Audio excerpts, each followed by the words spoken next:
Kaugnay sa kalidad ng hangin sa Metro Manila bunsod ng nasusunog na landfill sa Navotas at sa mainit na panahon, kausapin po natin si DOH spokesperson Undersecretary Albert Domingo. Magandang umaga at welcome po sa Balitang Hali.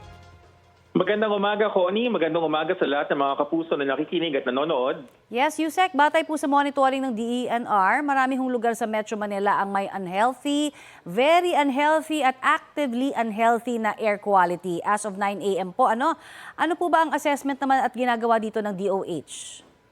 Opo, tama po yan. Ang impormasyon tungkol sa ating Air Quality Index ay nanggagaling sa DENR. Kami naman po sa Department of Health ay umaasikaso sa kalusugan ng ating mga mamamayan na sa mga lugar na apektado. Halimbawa po, nung Biyernes, nagpataho kami ni Secretary Herbosa sa Obando, Bulacan, kung saan binabantayan po natin yung mga trends kung saan nagpupunta. Naka-standby po ang lahat ng ating mga regional offices sa mga lugar kung saan kailangan mamigay ng ating N95 or KN95 mask. Lalo na po dun sa mga evacuation center kung saan pinakakailangan. I see. At para lang po sa dagdag kaalaman ng mga nanonood po sa atin dito sa Balitang Hali, ano ba yung effect ng haze sa kalusugan po ng mga tao? Opo, yun po kasing haze na sinasabi, ang pinakadelikado po dyan, yung tinatawag namin na PM2.5. Ibig sabihin po, particulate matter 2.5. 2.5 kasi napakaliit niya. Mas maliit siya kaysa sa isang kibla ng buhok, 2.5 microns or less. Kapag nalanghap po natin ito po, pasok sa ating baga, maaari siyang pumunta dun sa alveoli kung saan naghahalo ang hangin sa ating dugo. Kaya maingat tayo sa ganyan. At the same time, Connie, yung pong mga may hika, yung mga may emphysema, at mga irritable yung kanilang hingahan, ito yung panahon na dapat talaga nag-iingat ka sila kasi mas lalo silang naaatake dahil dun sa kalidad ng hangin. Oo, at kapag pumasok po itong haze sa atin po namang katawan, may remedyo ba? Natatanggal ba yan? Anong po pwedeng gawin? Ang pinakamahusay ko talaga, Ma'am Connie, ay mapatay po yung sunog. Sabi nga namin dyan sa mundo ng public health at epidemiology, exposure ang tawag namin dyan. Kapag meron po tayo nakikita ng mga kemikal o mga bagay na nakakasama sa katawan ng tao, gusto nating maiwasan yung mga bagay na yun. So ang the best po talaga is mapatay natin yung sunog. Ngayon, kung hindi ko mapatay agad yung sunog, dapat yung mga lugar na apektado ay magsasara ng mga pintuan at bintana ang mga taong nasa loob ng bahay. At kung hindi ko kakayanin ng basta-basta sarado, magsuot nga po ng N95 or KN95 mask. Opo, Yusek, ito para dun sa mga nasa paligid lalo na ng Navotas, ngayong mga panahon na ito na nasusunog pa rin po at nagdudulot ng matinding usok sa paligid nila. At nakalanghap na nga sila. Anong po pwede mangyari? Pwede ba sila makadevelop po ng hika at iba pang, kumbaga, sakit, dala po ng haze?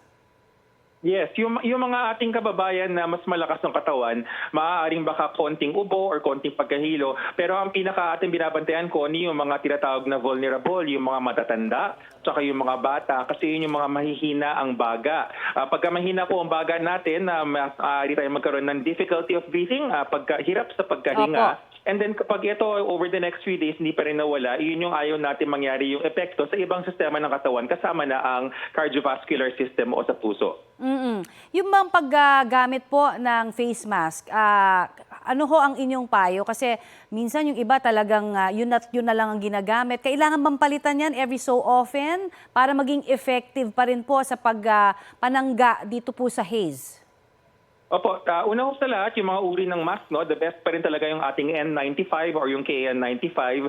Pero kung wala ho noon, pwede rin nating gamitin yung ating medical mask kung talagang wala tayong access sa N95. Kung wala pa rin yun, tela na malinis na binasa ng tubig. Ngayon, yung usapin sa ating mga N95 at KN95, pwede naman ho i-reuse kasi hindi naman ho ito laban sa COVID-19. Hindi virus yung kalaban natin. Hindi tulad noon na kapag inulit mo ang gamit ng virus ay maaari kang ma-infect. So hindi naman ho ganyan yan. Pero again, the best is still kung may bagong mask tayo. Oo. Kailangan bang doblehin kung sakasakali ho yung ordinaryong face mask lang ang available po sa kanila? Opo, yun po ang tinatawag natin na double masking. Kung yung ordinary face mask, dalawang layer po okay na po yun. Saka siguraduhin natin na hapit dun sa paligid ng ating ilong at ng ating bibig kasi yun ang ayaw nating mapasukan ng ating haze. Okay, at ito naman pag-usapan natin itong tumitinding init pa, ano ho ang paalala ng DOH, lalo na ho sa mga nagtatrabaho natin sa labas?